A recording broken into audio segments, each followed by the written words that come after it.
단식해서 자해한다고 해서 사법 시스템이 정지되는 선례가 만들어지면 안 된다고 생각합니다. 그러면 앞으로 자범들도 다 이렇게 하지 않겠습니까? 과거에도 힘 있는 사람들이 죄 짓고 처벌 피해보려고 단식하고 입원하고 휠체어 타고 이런 사례들은 많이 있었습니다. 그렇지만 성공하지는 못했습니다.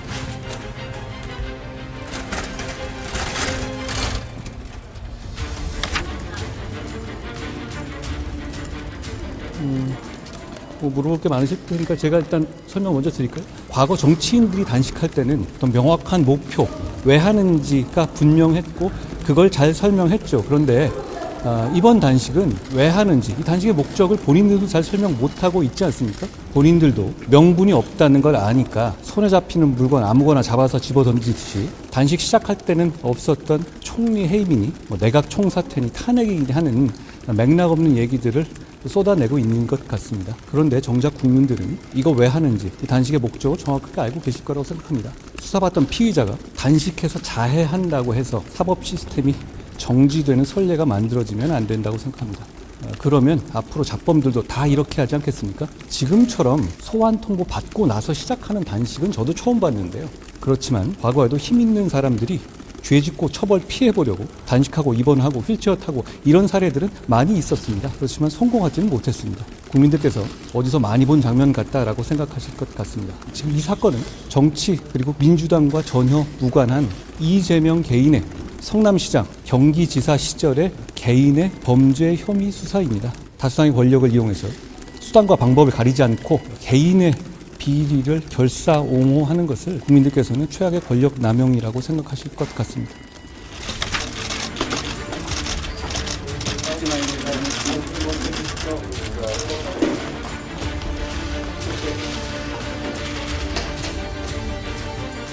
그렇게 따진다면 절도로 체포되거나 사기로 체포되는 사람이 단식하면은 누구도 구속되지 않지 않겠습니까? 사법 시스템이 그렇지 않습니다. 그거는 게다가 미리부터 어떤 그런 상태가 있었던 게 아니라 수사를 맡고 수사가 예정되고 소환 통보가 된 이후에 본인 스스로가 만든 상태 아닙니까? 그런 부분도 충분히 고려되어야 하겠죠.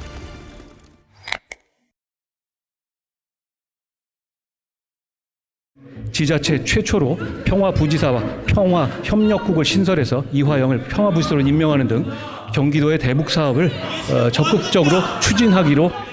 다음으로 위증교회 부사 혐의에 대해서 설명드릴 과거 유죄 판결을 받은 의원과 이재명 지사는 경기지사 임기를 자신의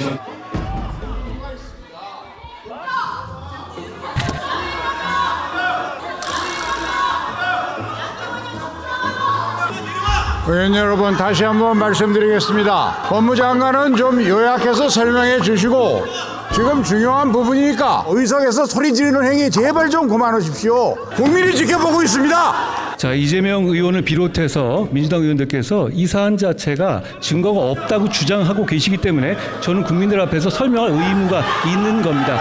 그 부분에 대해서 설명하는 것을 듣기 싫으시다면 그것은 내용을 알지 못하고 그냥 판단하겠다는 얘기밖에 되지 않겠습니까? 저는 국무위원으로서 여기서 그 내용을 설명할 임무가 있습니다. 그 임무를 다하겠습니다.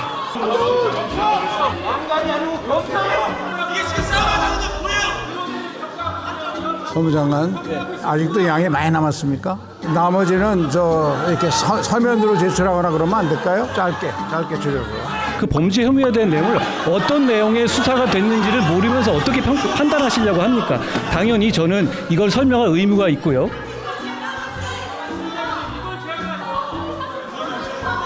저는 국무위원으로서 이재명 의원의 범죄 혐의를 국민들 앞에서 설명할 의무가 있습니다. 그걸 방해하시는 이유를 제가 이해하지 못하겠고요. 저 설명하겠습니다.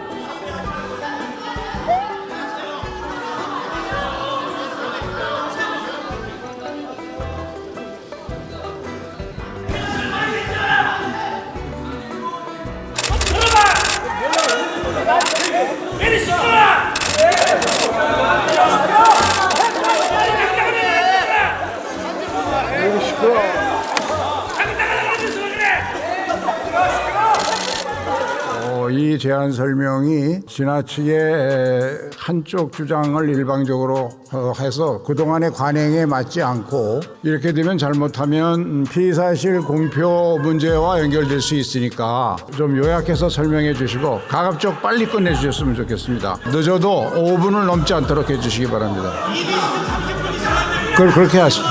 법무장관이 최대한 짧게 얘기하기로 약속을 했으니까 그 대신 여러분 제발 좀 의석에서는 조용히 경청해 주시기 바랍니다. 제가 준비해온 내용은 범죄 혐의의 내용을 설명하는 것과 이 범죄 혐의를 뒷받침하는 상세한 증거 내용들의 일부였습니다. 그런데 지금 민주당에서 이 부분에 대해서 제가 말하는 것을 막고 계시고 그렇죠.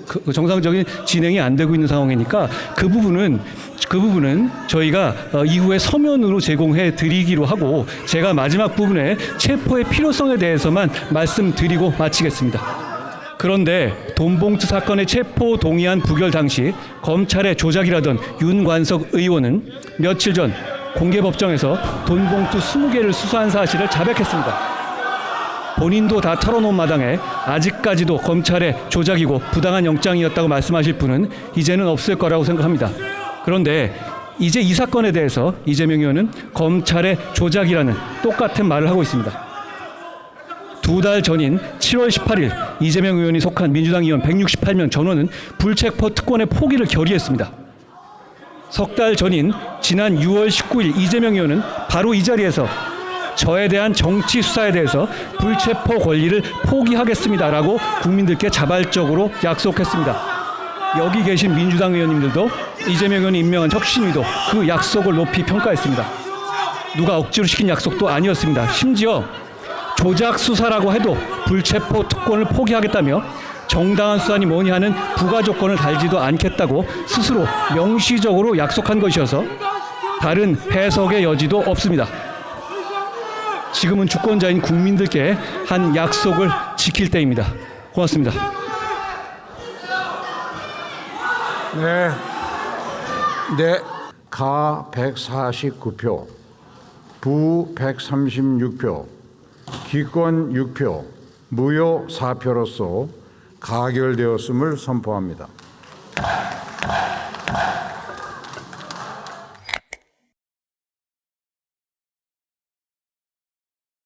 제가 이재명 의원을 잡범이라고 말한 적은 없습니다. 이재명 의원은 잡범이 아니죠. 중대범죄 혐의가 많은 중대범죄 혐의자이지 잡범이 아닙니다.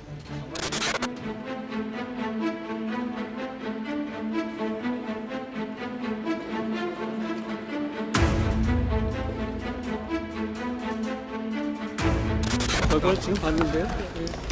경찰이 영장신문에 잘 대응할 거라고 생각합니다. 오늘 가불표에 대해서는 어떻게 좀 의미 부여를 하실까요? 제가 그걸 의미를 부여할 만한 위치에 있지는 않고요.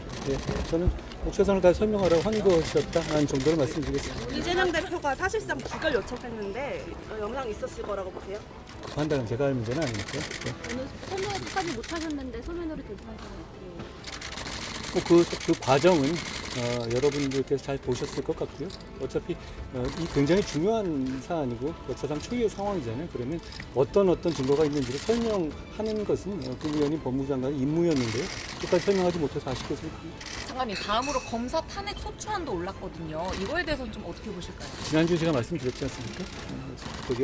이게 이 이슈가 지금 막 있는 이슈인데 탄핵이 필요하니까 탄핵을 한 게 아니라 이재명 대표에 대한 수사에 대한 어떤 맞불놓기 차원에서 탄핵을 하기로 한 다음에 골라 잡은 거잖아요. 처음에는 국방장관을 탄핵한다고 하지 않았습니까? 그건 다 어디 갔습니까? 그러니까 탄핵을 하기로 결정한 다음에 탄핵 대상을 물색하는 방식이 우리 헌법이 정하고 있는 탄핵 제도의 위중함에 부합하는 것인지 저는 의문이 있습니다. 민주당 의원님들이 장관님께 뭐 잡범을 빗대서 잡스럽다 이런 얘기 하면서 비판하시는 건 좀 어떻게 보시나요? 제가 이재명 의원을 잡범이라고 말한 적은 없습니다. 이재명 의원은 잡범이 아니죠. 중대 범죄가 많이 있고 중대 범죄 혐의가 많은 중대 범죄 혐의자이지 잡범이 아닙니다.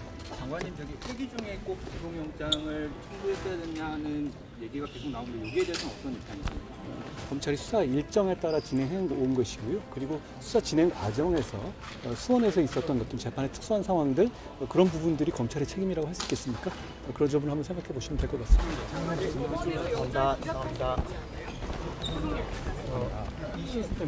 이 시스템은 일반 국민들과 똑같이 이 법원의 심사를 받으라는 시스템입니다.